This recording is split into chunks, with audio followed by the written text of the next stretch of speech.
जय हिंद साथियों। आज मैं कुछ ऐसे मुद्दे पर आपसे बातचीत करना चाहता हूं जिसकी चर्चा कहीं मीडिया में नहीं है, जिस पर कोई टीवी डिबेट नहीं हो रही है, कोई बहस नहीं हो रही है, कोई चिल्ला चिल्ली नहीं हो रही है, एक दूसरे के बीच झगड़े नहीं कराए जा रहे हैं टीवी चैनल पे।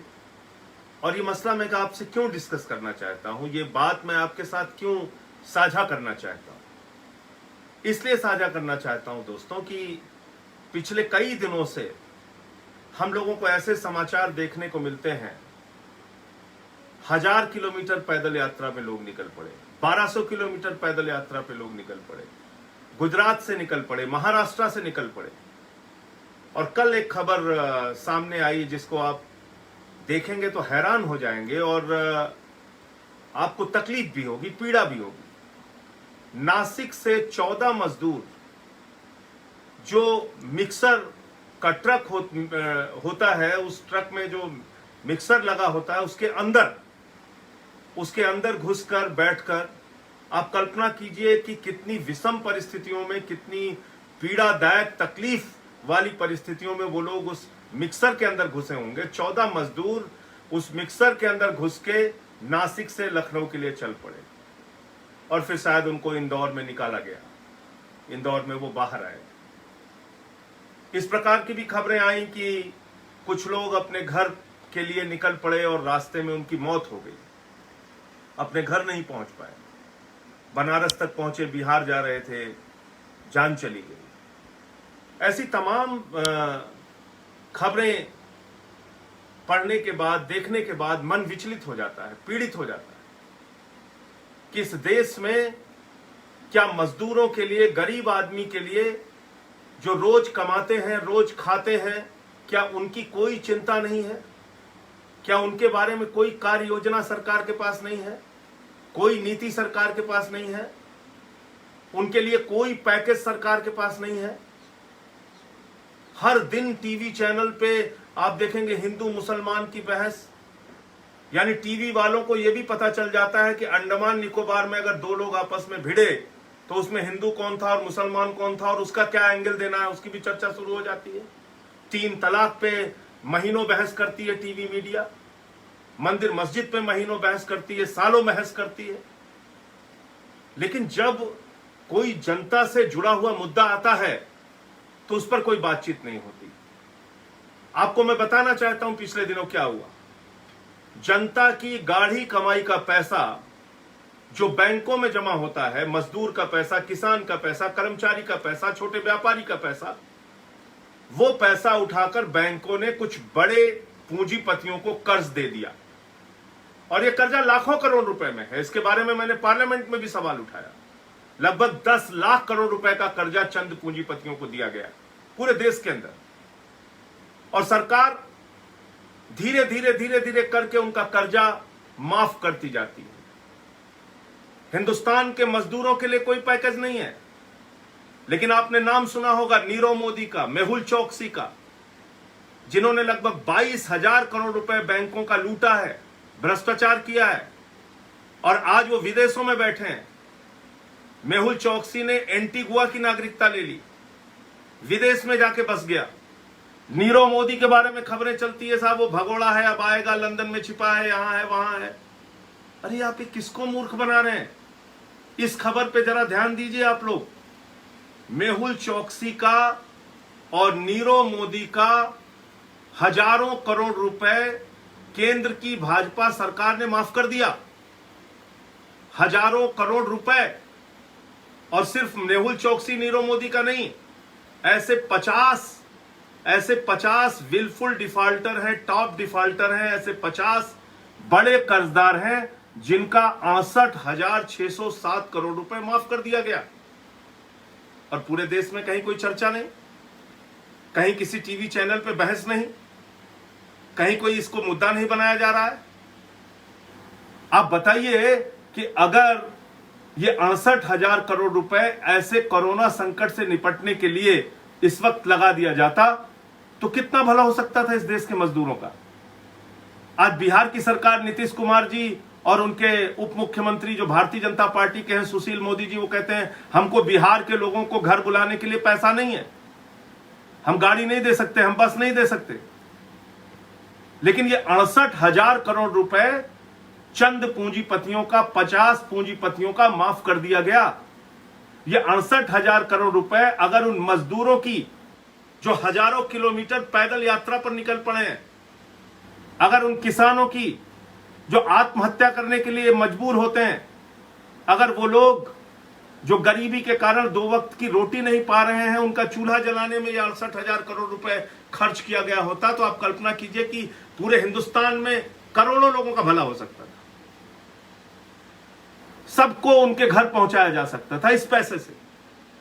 लेकिन नहीं, आपके लिए पैसा नहीं है, आपकी सुविधा के लिए पैसा नहीं। हमने दृश्य देखे, बिहार के अंदर एक स्कूल के अंदर बंद है लोग, और गुलामों की तरह उनके साथ बर्ताव किया जा रहा है। कोई आ रहा है, केला दे रहा है, कोई ब्रेड फेंक रहा है, उसमें टूटे पड़े जा रहे हैं। ऐसे ही आगरा का दृश्य हम लोगों ने देखा।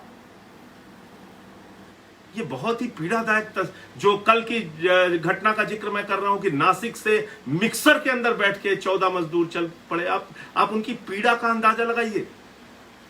उनके लिए कोई पैसा नहीं है, उनके लिए कोई पैकेज नहीं है। पैकेज किसके लिए है? इन बेईमानों के लिए है।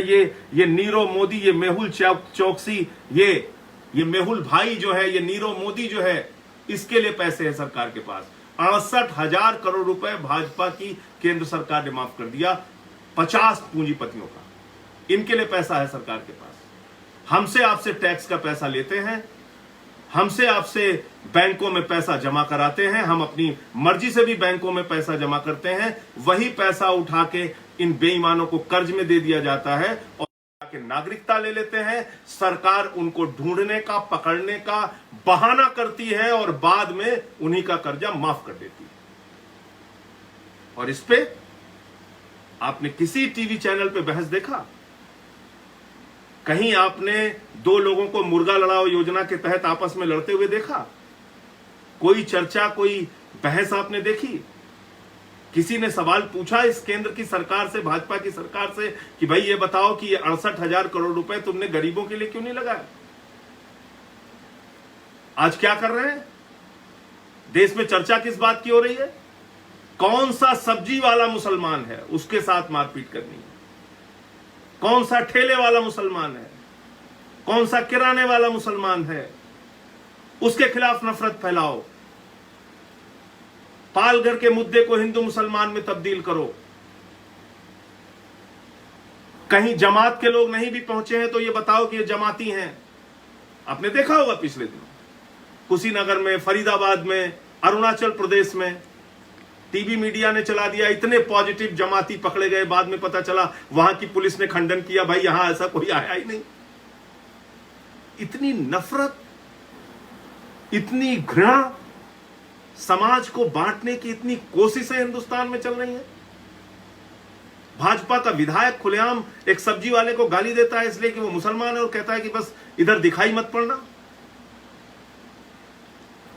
चरखारी या कहां का विधायक भारतीय जनता पार्टी का, बुंदेलखंड के इलाके का, ये आप कर रहे हैं। और पूरे देश को हिंदू मुसलमान में बांट के, नफरत में लड़ा के, आपस में एक दूसरे के बीच दूरियां पैदा करके आप कर क्या रहे हैं? आप चंद पूंजीपतियों का कर्जा माफ कर रहे हैं। कोरोना संकट से निपटने के लिए ये 68,000 करोड़ आपने नहीं लगाए। आपको चिंता है मेहुल चौकसी की, आपको चिंता है नीरव मोदी की, आपको चिंता है उन 50 पूंजीपतियों की जिन्होंने बैंकों को लूटा है, गरीब आदमी के, आम आदमी के पैसे को लूटा है। आपको उस मजदूर की चिंता नहीं है। उसके लिए आप कहते हैं हमारे पास पैसा नहीं है, हम उनको बसों से, ट्रेनों से अपने घर नहीं बुला सकते। अरे भाई, महीनों से फंसे हैं लोग। कोई आया था एम्स में इलाज कराने, कोई यहां पे पढ़ाई कर रहा है, कोई अपनी बेटी के घर आया था, कोई अपने भाई के घर आया था। लोग फंसे हुए हैं, अपने घर जाना चाहते हैं, परेशान है, परिवार से मिलना चाहते हैं, उनके लिए कोई इंतजाम नहीं। तो मैं आप लोगों से हाथ जोड़कर निवेदन करना चाहूंगा, विनती करना चाहूंगा, इस मीडिया के इस रवैये को पहचानिए और उनसे उम्मीद मत कीजिए कि वो कोई चर्चा करेंगे। अपने अपने स्तर पे सोशल मीडिया पर वीडियो बनाकर ये मामला आप लोग प्रचारित कीजिए, व्हाट्सएप पे, फेसबुक पे, ट्विटर पे, और इसको गांव-गांव तक पहुंचाइए कि 68,000 करोड़ रुपए 50 पूंजीपतियों का माफ कर दिया गया है, जिसमें नीरव मोदी भी शामिल है, जिसमें मेहुल चोकसी भी शामिल है, उसका भी हजारों करोड़ माफ कर दिया गया है, और गरीबों को मरने के लिए छोड़ दिया गया है, गरीबों को भूख से पीड़ा झेलने के लिए छोड़ दिया गया है, गरीबों को हजारों किलोमीटर पैदल चलने के लिए लावारिस छोड़ दिया गया है। इस मुद्दे को पहुंचाइए लोगों तक, सवाल पूछिए, सवाल आपको पूछना होगा अपने अपने स्तर पे, अपनी ताकत पे। आपके फेसबुक पे 100 लोग जुड़े हैं, आपके व्हाट्सएप पे 200 लोग जुड़े हैं, उन तक पहुंचाइए ये बात कि आखिर क्यों ये 68,000 करोड़ रुपए आपका पैसा, किसी और का पैसा नहीं, आपने जो जमा किया था बैंकों में वो पैसा उठा के इन पूंजीपतियों को दिया गया और फिर इनका कर्जा माफ कर दिया गया। आखिर क्यों? क्या लगता है नीरव मोदी इनका? कौन सी रिश्तेदारी है मेहुल चोकसी से इन लोगों की? ये सवाल आपको पूछना होगा। इंकलाब जिंदाबाद, जय हिंद।